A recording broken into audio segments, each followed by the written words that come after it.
درنو معززو دوستانو په دین مینو مؤمنانو ورونو د الله تبارک وتعالى یو عظیم فضل دی د الله لوی مهربانی او احسان دی چې الله جل جلاله نن موږ او تاسې په یو داسې مجلس کې سره یو ځای کړي یو چې په هغه کې د الله جل جلاله د قرآن عظیم شان د ختم پروګرام او مجلس دی داسې یو مجلس دی چې بهترین انسانان ورته راجمع سوي د الله او د الله د رسول خوش انسانان ورته راجمع سوي زما ورونو د الله تبارک وتعالی پر ځمکه باندې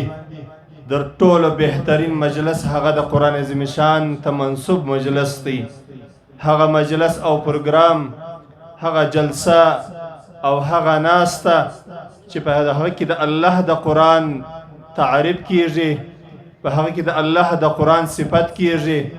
په هغه کې د الله د قرآن فضیلت بیانیږي دا د دنیا در ټولو بهترین مجلس دی دا د دنیا در ټولو بهترین پروګرام دی ما چې کمی کلمات ستاسې ودرانه حضور ته عرض کړي په هغه کې یو څه کلمات د الله د حمد وي دا د الله حمد په داسې ځای کې باید چې وویل سي لکه دا مجلس چې دی په داسې پروګرام باندې باید چې د الله حمد وویل سي تاسې به یقینا له سهاره ناست یاست او اوس به هم کېدلی سي ساعت و 2 ساعته وخت نور له تاسې واخلي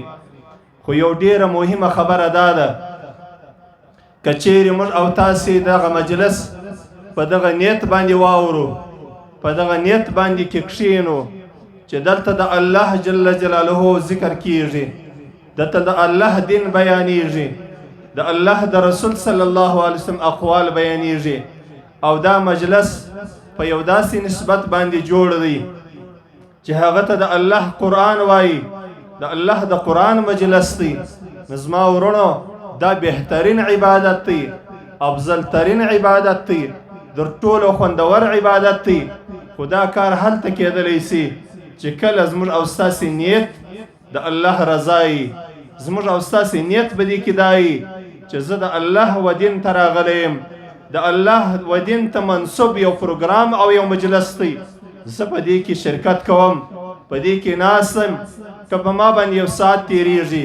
که 2 ساعته را باندې تېرېږي که مې ټوله ورځ تېرېږي خو د الله د دین سره تړلی مجلس دی نو دا زما دپاره یو غنیمت دی او یو سعادت دی او د دغه مجلس په برکت باندې به الله عز وجل موږ د جنت مستحقین ګرځوي الله عز وجل به مو د جهنم له وره او د الله له قهر او له غضبه به د خلاصون سبب ګرځي نو ځکه زما ورونو اوله وار زموږ او ستاسو لپاره مهمه د نیت خبره ده ما یو روایت ستاسې ودرانه حضور ته عرض کړي دا روایت د بخاري شریفي بلکې د احادیثو د کتابو تقریبا د ټولو کتابو په سر کې دا روایت راځي رسول الله صلی الله علیه وسلم څخه سیدنا امیر المؤمنین عمر رضی الله عنه روایت کړی دی وای د الله د رسول صلی الله علیه وسلم څخه مې واورېدله چې ویلی چې دارومدار د اعمالو دا په نیت پورې دی انما الاعمال بالنیات دارومدار د اعمالو دا په نیت پورې دی وانما لكل امرئ ما نوى د هر مؤمن مسلمان د هر عمل دارومدار هغه په نیت پورې دی د عمل د په نیت پورې تړلی دی انما لكل امرئ ما نوى د هر مؤمن مسلمان کار د ژوند د ټوله ترتیب د په نیت پورې تړلی دی فمن كانت هجرته الى الله ورسوله فهجرته الى الله ورسوله کم مؤمنان مسلمانان چې د الله د رسول صلی الله علیه وسلم سره د مکې مکرمې څخه هجرت وکړي او مدینه منورې ته د دې نیت د الله او د الله د رسول رضا و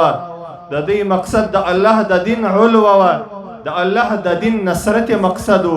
نو الله او د الله رسول پیدا کړه د الله رضا پیدا کړه د الله د رسول رضا پیدا کړه دغه خلکو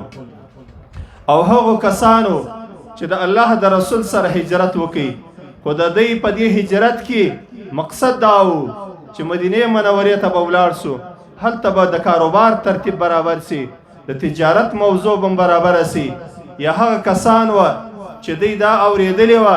چې انصار صحابه کرام هغه ډیر غیرتمند دي، هغه ډیر دلاوره دي، هغه د الله پر دین باندې هر څه قرباني، هغه خپل مهاجر ورونه ته هر قرباني ورکوي. نو د هغو مقصد د یو څو کسانو نیت دا و چې هلته به موږ کوزدې پیدا کړو، هلته به ودونه وکړو، نو هغو ته هغه شی ورسي. خو د الله د رسول رضا یې نه کړه پیدا، هغه ابدي د الله جل جلاله انعامونه، هغه جنت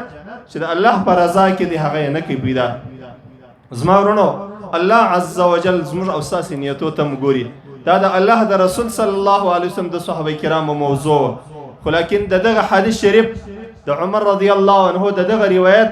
دا یو قانوني کلی وګرځېدی زموږ او ستاسې دپاره، بلکې در قیامته پورې د ټولو مؤمنانو دپاره چې زموږ او ستاسې اعمالو ته الله ګوري. د عمل او نیت کم برابر و نو الله به راسره راضي سي، که مو د عمل او نیت نو برابر نو د الله رضا سړی نشي پیدا کولی.